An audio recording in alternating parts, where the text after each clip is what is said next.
Bung Askar. Sebenarnya yang melatar belakangi saya itu adalah saya pernah berkunjung ke Mamasa, liputan khusus Kedondoti. Karena kebetulan saya latar belakang saya jurnal 8 tahun di liputan 6. Jadi pada waktu itu ada yang sempat saya tangkap dari seorang kepala dinas perhubungan yang menggeluti ternak Kedondoti. Dia bilang, dulu saya hobinya mencatur, tapi begitu sampai raja tidak ada yang bisa saya dapat. Jadi dia ubah hobi itu menjadi peternak. Seorang kepala dinas jadikan hobinya menjadi peternak. Begitupun itu yang saya tangkap. Jadi saya bagaimana hobi saya bisa bermanfaat untuk lingkungan. Ya salah satunya melestarikan penyu. Jadi kalau semua yang hadir di sini menjadikan sebuah hobinya itu bermanfaat untuk alam dan manusia, itu jauh lebih bagus dan menjadi amal jariah buat kita seorang Islam. Seperti ya, mungkin ada yang lebih mendasari kenapa sehingga ada yang didirikan seperti ini. Sahabat Penyu terkhususnya kenapa bisa didirikan? Jadi di Pantai Mampie ini salah satu tempat penampungan penyu untuk dikirim ke Bali dan Malaysia. Di tahun 2002 waktu itu saya masih SMP. Kebetulan saya sarjana S2, SD SMP. Jadi kalau di samping saya tadi tidak tahu SS berapa, saya SD SMP. Jadi hampir semua penyu yang mendarat di Pantai Mampie ini tidak ada yang berhasil menetas. Semua menetasnya di perut manusia yang ada di Kabupaten Polewali Mandar dan di karantina di pasar-pasar tradisional yang ada di Polewali Mandar. Jadi ceritanya dijual dan dimakan. Iya, dijual dan dimakan. Nah dari situ, karena tadi saya mau lihat ada juga perasaan peduli. Tantangan terberat bagi saya itu adalah keluarga, karena saya juga dulu ya tidak bisa lihat telur penyu langsung dibeli masuk di dapur seperti itu. Jadi semua masyarakat di sini seperti itu. Nah setelah saya tanya apa yang membuat dia paling suka gali telur penyu, ternyata rupiahnya, karena nilai jualnya di situ ada dan menjanjikan. Khasiatnya itu ya masih meraba-raba juga masyarakat. Ujung-ujungnya kan dijual. Nah, karena saya aktif di jurnalis pada waktu itu belum ada istri, jadi setiap gaji saya itu selama 1 tahun 20% memang khusus konservasi. Dan bukan cuma penyu, tapi saya sebelum bergerak di penyu itu saya sudah setiap tahun itu saya niatkan bagaimana saya bisa tanam mangrove 5.000 per tahun. Itu. Nah, dari gaji itu saya tebuskan masyarakat jualnya satu lubang 100.000. Jadi saya kasih 100.000. Ya awalnya sih keluarga tidak tahu itu kalau uang pribadi. Saya bilang ini uang pemerintah. Jadi setiap pemerintah yang datang disambut baik oleh keluarga, karena dianggap bahwa uang mereka lah yang disebarkan ke masyarakat. Itu saya selalu jualnya ke pemerintah. Karena kalau masyarakat kita berbicara pemerintah, dia beranggap wah ternyata kita diperhatikan pemerintah sedetail ini. Itu. Nah lama kelamaan setelah muncul, nama Sahabat Penyu belum ada. Setelah muncul, awalnya kan teman penyu. Setelah muncul di Fajar, Jawa Pos, halaman 1 pada waktu itu se-Indonesia.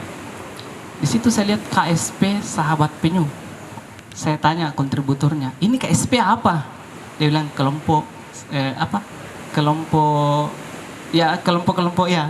Sahabat Penyu.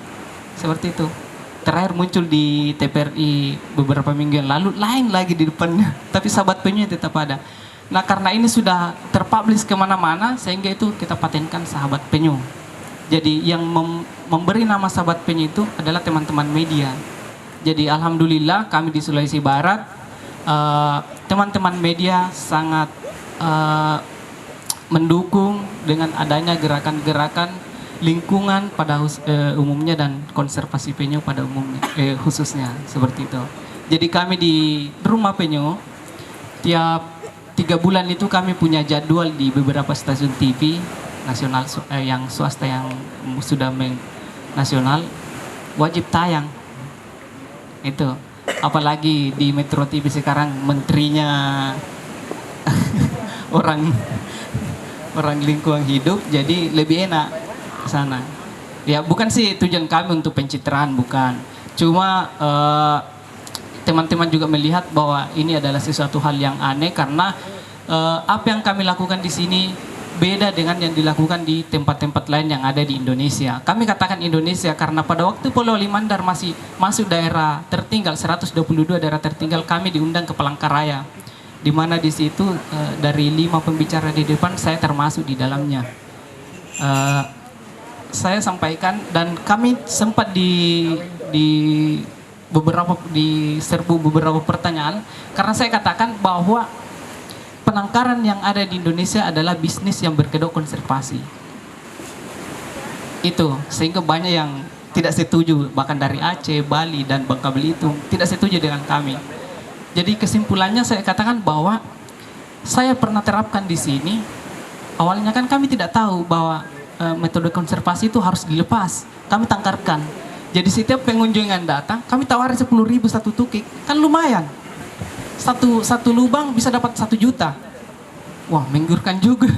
Jadi saya simpulkan di situ bahwa oh ternyata di beberapa tempat ini adalah bisnis yang berkonservasi. Seperti itu. Nah, setelah kami bincang-bincang dengan WWF dan Greenpeace dan pemerhati lainnya bahwa ternyata metode penangkaran pembesaran penyu dalam bak itu tidak dibenarkan. Nah, sehingga kami juga berpikir, wah kalau ini tidak dibenarkan, bagaimana masyarakat agar tetap mendapatkan rupiahnya? Karena kan masyarakat mau berpartisipasi karena ada nilai rupiah di situ. Jadi kami buatlah terobosan yang namanya adopsi. Jadi setiap penyu di musim bertelur penyu itu, kami publish ke sosial media siapa di antara kita yang mau melepas tukik. Nah, dengan catatan harus diadopsi dulu jadi bapak angkat karena kalau beli kan melanggar undang-undang juga. Jadi dari situ ada ya, termasuk Bu Neni salah satu donatur pelanggan setia kami, Bu Hikmah dan dari dinas lainnya, DKP dan pariwisata. Hingga saat ini pendaftar saya sudah 7 untuk 2021 yang mau mendaftar untuk melepas tukik. Jadi mereka mendaftar, kalau di tempat lain kan tukik yang menunggu pengunjung. Yang membedakan kami di sini adalah pengunjung yang menunggu tukik. Jadi penyu kan bertelur, dia menetas sampai 2 bulan. Pada saat dia mendarat bertelur itu kan butuh waktu 2 bulan. Jadi 2 bulan itu dianggap cukup untuk mengatur jadwal donatur untuk datang ke rumah penyu melepas tukik. Jadi tidak ada proses penangkaran di kami. Sehingga kami berani katakan bahwa penangkaran yang ada di Indonesia itu, ya itu bisnis yang berkedok konservasi. Kalaupun alasan bahwa edukasi, kenapa harus dalam jumlah yang banyak. Seperti itu. Sehingga untuk teman-teman tadi di forum itu, saya kasih gambaran bahwa dari sekian peserta yang ada dalam forum pada waktu itu, hampir tidak ada yang bertemu dengan dinosaurus. Iya, tapi begitu saya tanya, tahu enggak dinosaurus?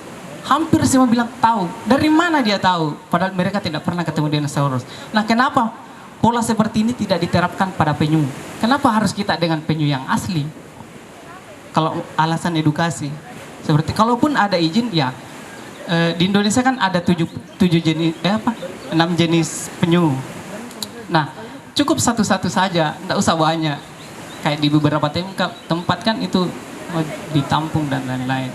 Nah, ada juga yang mengatakan bahwa ini hasil kami kembang biakan. Nah, saya kan tidak bisa langsung mengatakan bahwa mungkin benar atau tidak. Tapi setelah saya tahu bahwa usia pertama kali penyu bertelur itu di usia 30 tahun. Jadi logikanya untuk mengembangbiakan penyu, misalnya usia saya sekarang 31 tahun. Saya mau kembangbiakan penyu sampai bertelur di sini, butuh waktu 30 tahun lagi ke depan baru saya bisa pelihara. Ini kan tidak masuk akal juga. Ya, Kak, saya bebas bicara begini karena tidak ada yang bisa pecat saya. Seperti itu. Kalau Bapak di sebelah, teman-teman dari dinas mungkin tidak bisa seperti ini cara ngomongnya. Tapi ini buat teman-teman pemerhati lingkungan, yang mau saya sampaikan bahwa sekecil apapun upaya kita, kalau memang niat kita di situ, insya Allah ada balasannya. Satu contoh, kita hari ini menanam satu pohon, jangan dilihat satu pohonnya, tapi ketika satu pohon ini mampu kita dia tumbuh sampai berbuah, coba lihat ada berapa manfaat yang dia berikan kepada kehidupan. Satu contoh, kalau kita tanam mangrove, mangrove-nya tumbuh besar, berbuah, di situ ada ikan, kepiting, ada nelayan, masyarakat sekitar datang ambil kepiting di situ, itu bagian dari amal jariah kita. Kita jangan melihat satu pohonnya, tapi apa pengaruh dari satu pohon ini. Jadi kita jangan bangga ketika mampu melakukan penanaman gerakan 1000 pohon apa dan lain-lain, ujung-ujungnya 2 bulan tidak ada yang berhasil tumbuh. Tapi kalau kita gerakan satu pohon satu bulan, itu jauh lebih bagus. Seperti itu. Ya. Ya, begitulah tadi ya kawan-kawan sekalian, tamu undangan. Ya begitu memang Bang Yusri ketika menjelaskan sesuatu sama dengan kita ketika